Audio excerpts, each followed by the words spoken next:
Malam ini kita masih akan bahas level kesadaran 700 ya, level pencerahan.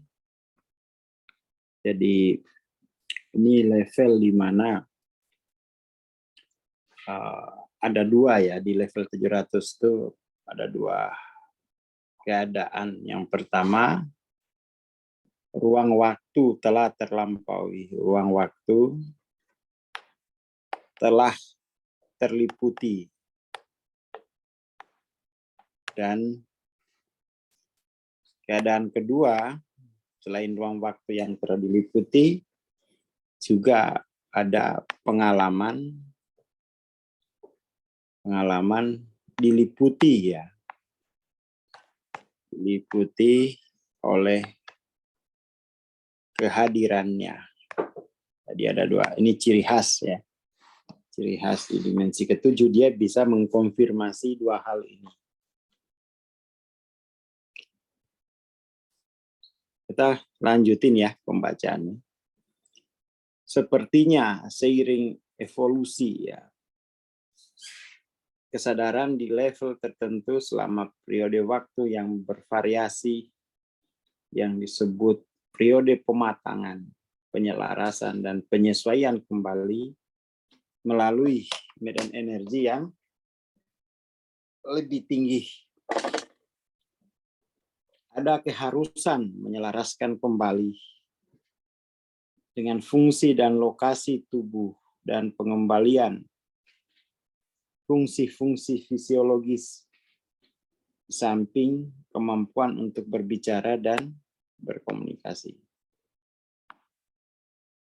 Misalnya, setelah pencerahan mendadak yang di luar dugaan,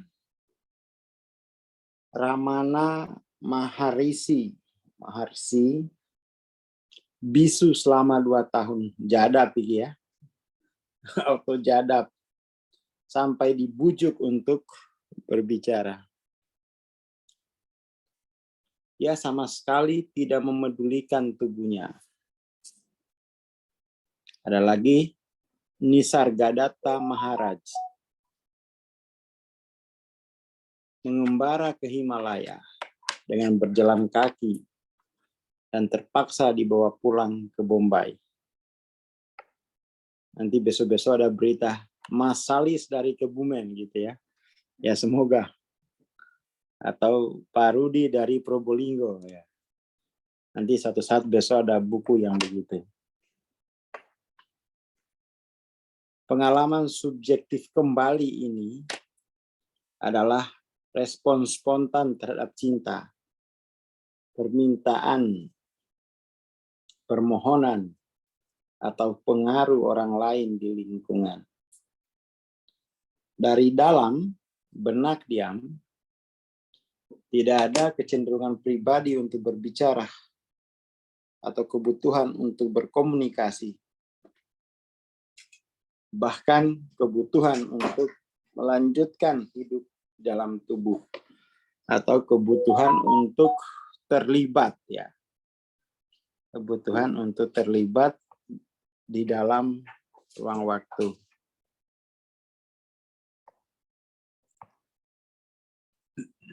Secara intrinsik, setiap kemajuan level kesadaran lengkap di dalam dirinya. Ini sering kita ulang-ulang. Bahwa setiap level kesadaran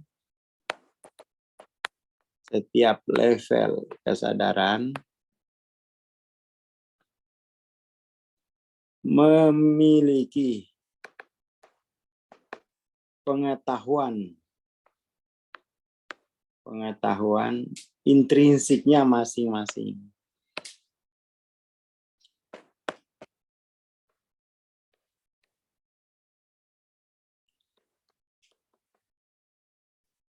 Tuh ya. Sebagian besar orang bijak tetap berada di level tertentu seumur hidup.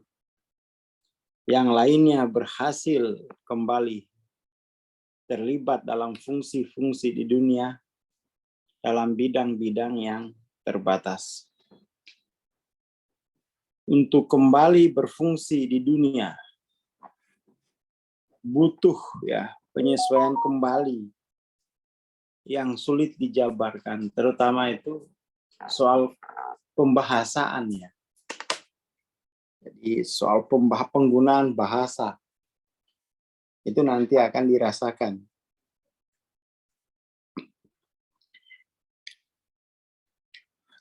Manusia di dunia menganggap orang bijak sebagai individu.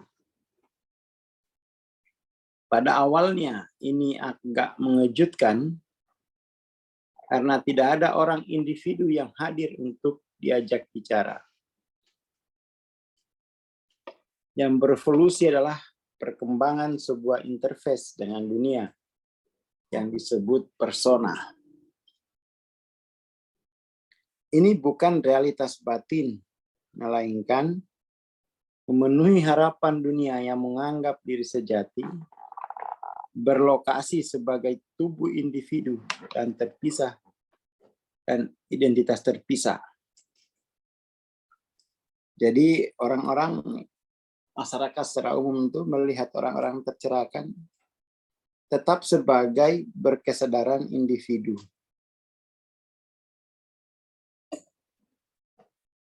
Disamakan dengan dirinya gitu. Dilihat tetap berkesayaan sendiri-sendiri seperti dia memperlakukan dirinya. Atau seperti dia mengetahui dirinya. Harapan-harapan dunia ini agak disesuaikan agar setidaknya mendekati untuk menghindari komentar. Karena dimensi pertukarannya merupakan dimensi yang lebih besar daripada yang dilihat oleh dunia. Kesulitan lain yang harus disesuaikan adalah memahami komunikasi verbal orang lain. Walaupun suaranya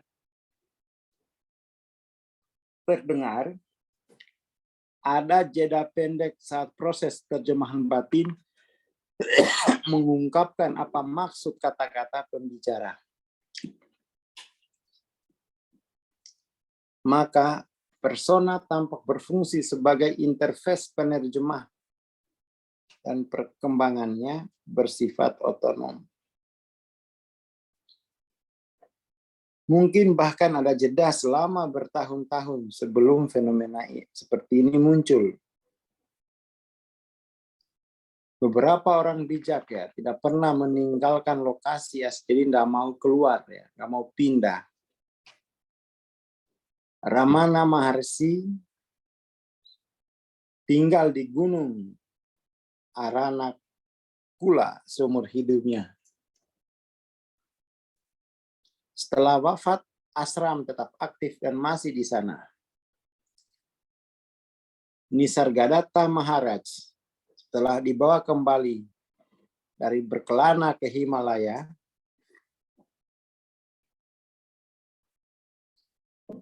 tinggal di kamar lotengnya di Bombay, di atas toko tembakau. Gaya hidup seperti ini juga mencerminkan sebuah antarmuka dengan tradisi budaya. Nah, orang bijak yang benar-benar tercerahkan tidak tertarik untuk menguasai orang lain, mengendalikan orang lain, bikin institusi, ya kan? Bikin tampilan teatrikal. Ya. Tidak ada kebutuhan atau keinginan untuk ditemui, maksudnya dia motivasinya itu tidak untuk pemenuhan. Tidak untuk pemenuhan.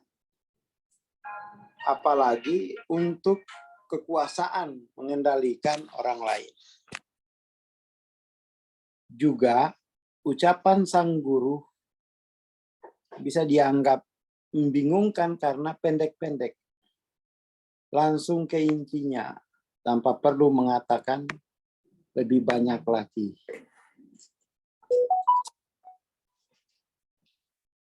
Kemudian istilah transendensi sebenarnya adalah gaya bahasa. Transendensi ini kan sebenarnya ini aslinya ya. Transendensi ini aslinya penjelajahan pada gradasi ya, gradasi linier. Dia menjelajahi seluruh gradasi linier. Kalau di kita kan dari dimensi ketiga, katakan sampai dimensi ke-10. Pembagian dimensi ketiga keempat itu namanya gradasi linier. Jadi transendensi adalah gaya bahasa karena di ranah non-linier ada dimensi progresif, alih-alih level yang sebenarnya. Sebaliknya, transisi ini bisa dibandingkan dengan cahaya yang matahari yang muncul setelah menguapnya awan. Di level-level ini, kondisi atau keadaan kesadaran bisa atau tidak bisa berevolusi lebih jauh. Lama masa hidup yang ini bergantung pada potensi karma dan kehendak ilahi. Pemasrahan identifikasi bersama setiap keadaan melepaskannya, termasuk melepaskan kelekatan ke keakrabannya. Kesadaran berevolusi seakan-akan tertarik untuk kembali ke sumbernya.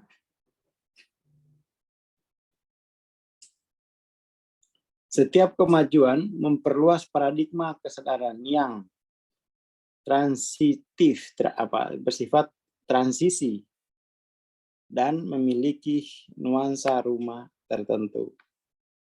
Jadi setiap level kesadaran itu punya ciri khas levelnya.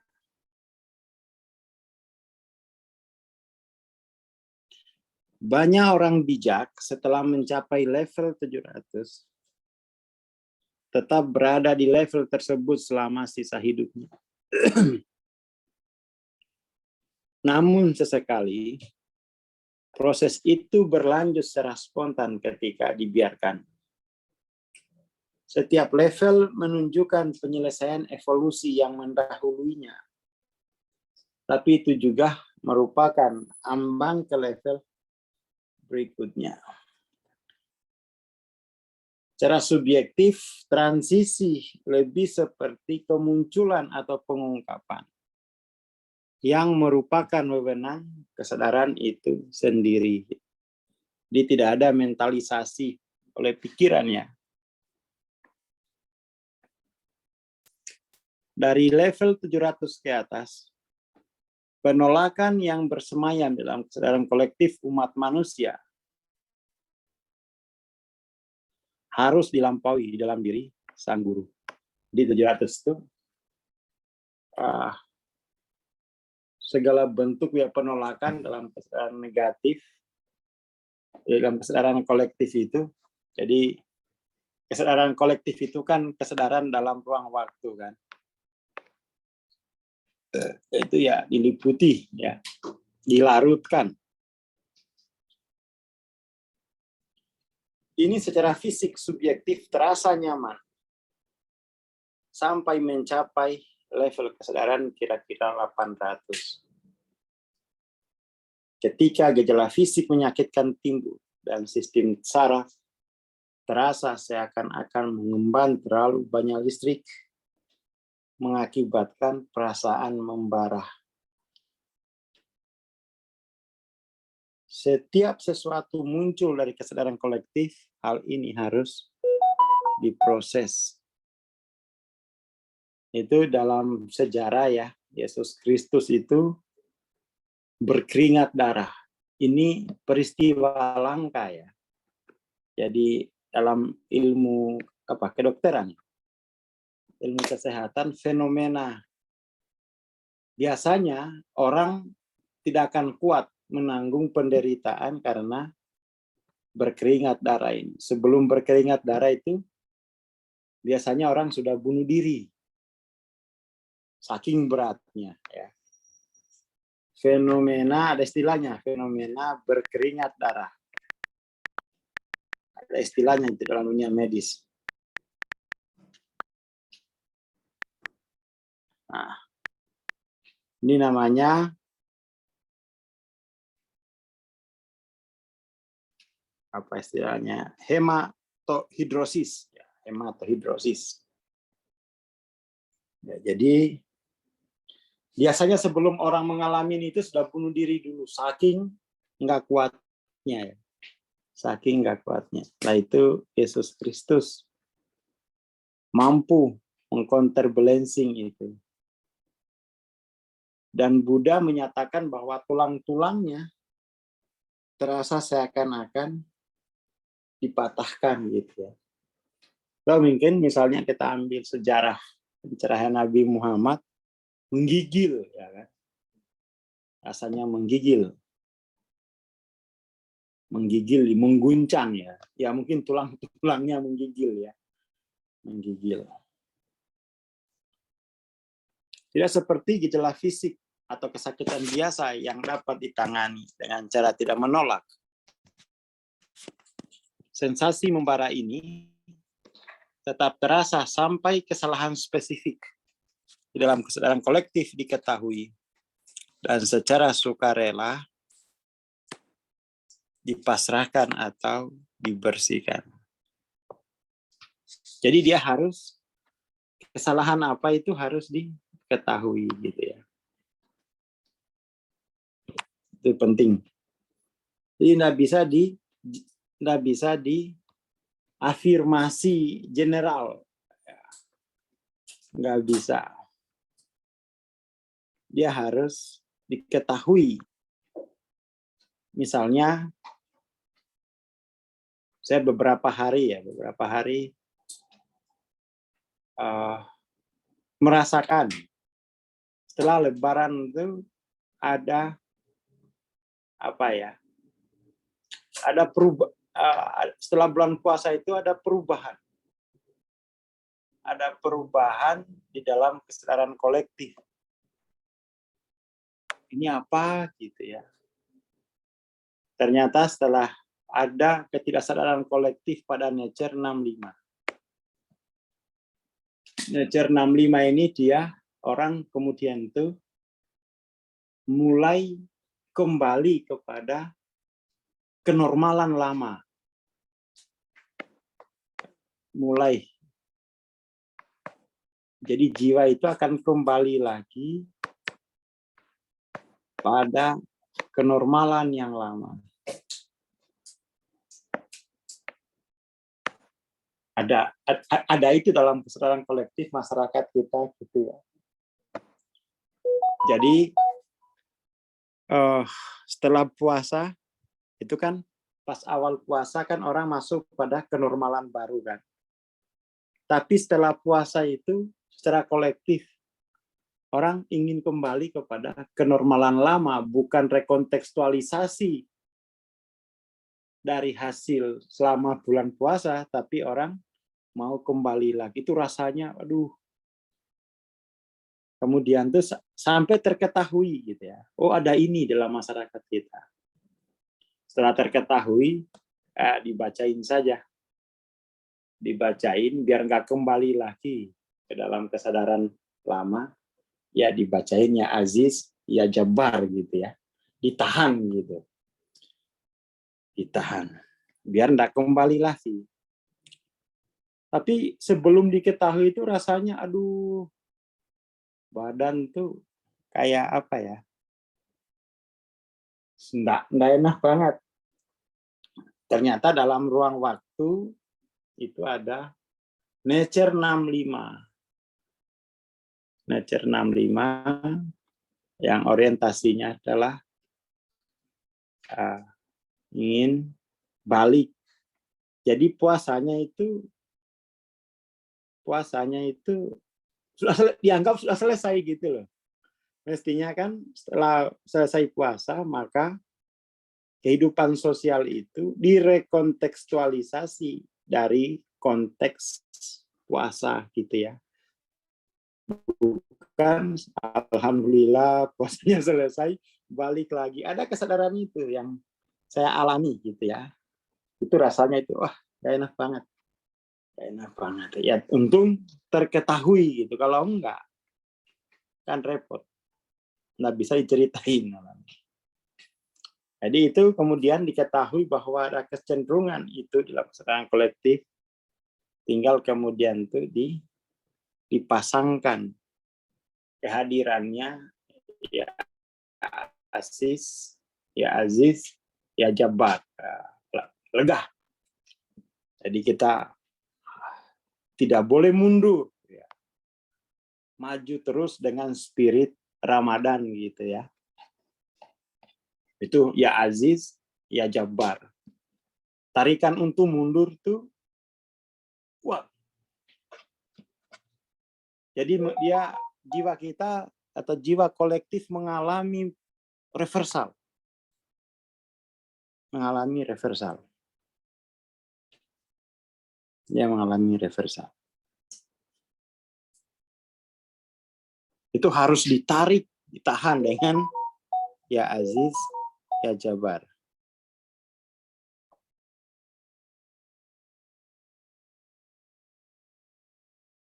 Ya. Jangan balik, tapi maju lagi. Jadi ternyata hasil rekontekstualisasi, hasil konteks Ramadan itu harusnya digunakan untuk merekontekstualisasi gaya hidup untuk 11 bulan ke depan gitu ya. Itu apa namanya? Hasil puasa kemarin itu, setelah puasa itu mestinya ini konteks Ramadan 1 bulan itu digunakan untuk merekontekstualisasi kehidupan sosial untuk 11 bulan berikutnya. Jangan balik lagi.